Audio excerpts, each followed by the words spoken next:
in your team? You going? Where are you going? We have. You don't talk about Anish, why don't you? our next competition. Hi. Hello. So for our next You seem like the youngest kid in the group. Yeah. so I want to pick on you. so our next competition is in a few weeks, and we're getting our robot ready for it. So Kevin and Neil are putting the robot together because the screws were a bit loose. So since we use Tetrix, and the screws they're trying to figure out a way to make them not fall off because on the field it kind of vibrates, so the screws fall off while we're trying to pick up the blocks to move it up and down. So they're basically just trying to incorporate more ideas into the robot and fix it up a little. And they recently just took it apart so they could use other ideas that Arnav, Rahul, and Mihir made using CAD to get it ready for our next competition. So is the next task going to be the same as moving boxes? And Yeah. So for the season, there's an overall game, and it's called Relic Recovery. So there's different missions and tasks we can do, and so far we already have the part to lift the boxes you probably saw in the video. But we were. Yeah. Oh, sorry. We were trying. There was another thing. Most teams didn't know how to do. You had to pick up the relic and put it outside of the field. So we were trying to do it without using string because the string could tangle the robot and make it fail. So we were trying to create a mechanism to solve that problem. And So can your robot pick up different size boxes, or it's the same size all the time? It's the same size, but there might be a few small differences, a centimeter, because they're not all exact. So that's one problem. So we can't make it only fit a certain size. It has to be adjustable. Very good. Good. Keep using your audio. Oh. So the boxes are not too different, but they're a bit different, maybe a few centimeters. You don't really know. We can't have our mechanism to just lift certain size boxes. We have to make it adjust to different sizes.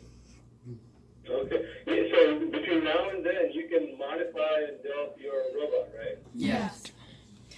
So, the other team that saw your robot, they're going to try to do the same thing you guys have, right? Yeah. Right. They're trying to do multiple boxes and rotate them.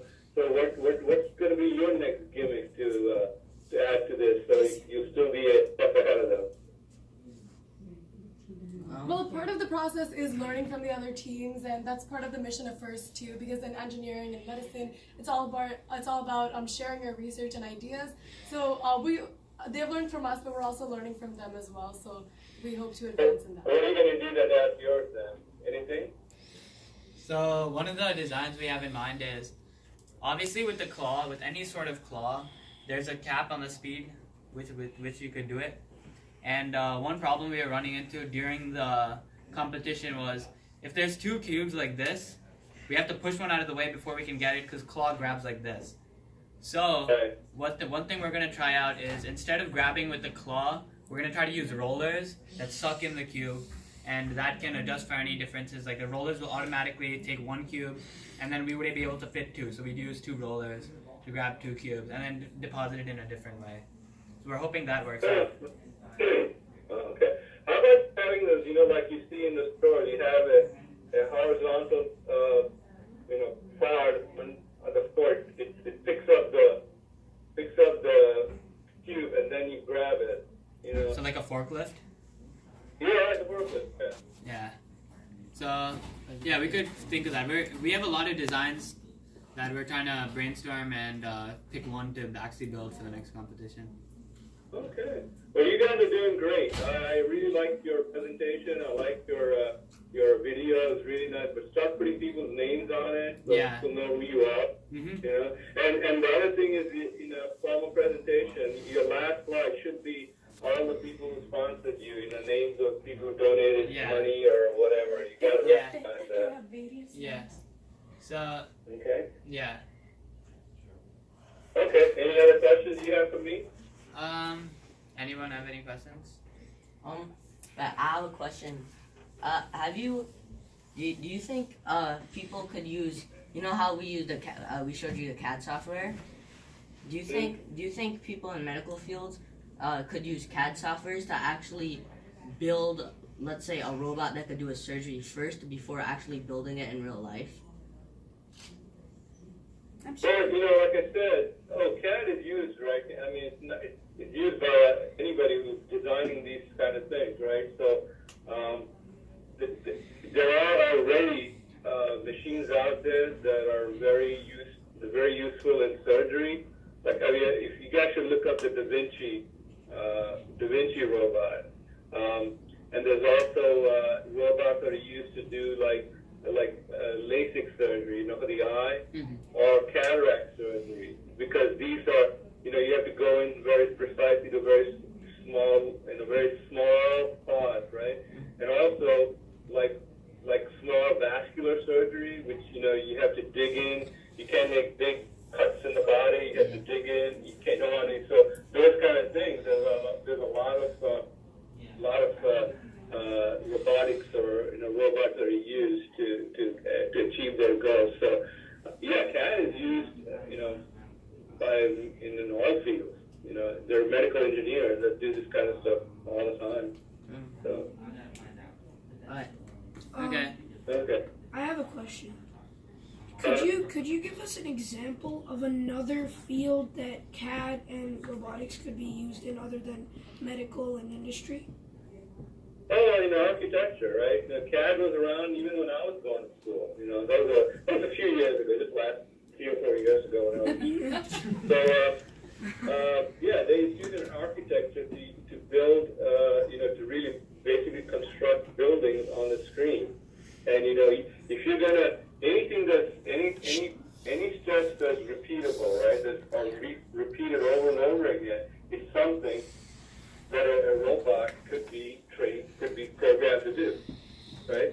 So if you're building a building and you keep assembling the same brick, you know, and then layering it on top, just like you guys are, and that's something a robot could do, right?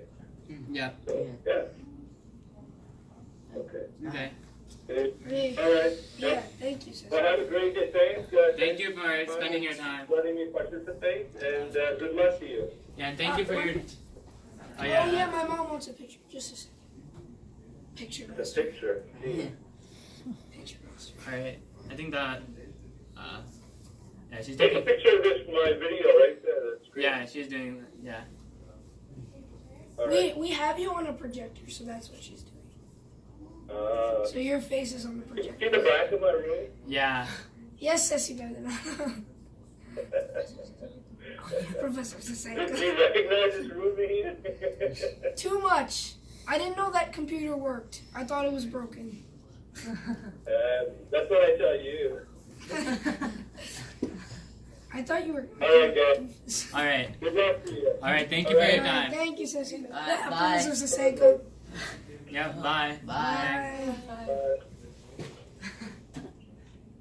Bye, Professor Sasanka. Bye. Bye bye. Thank you.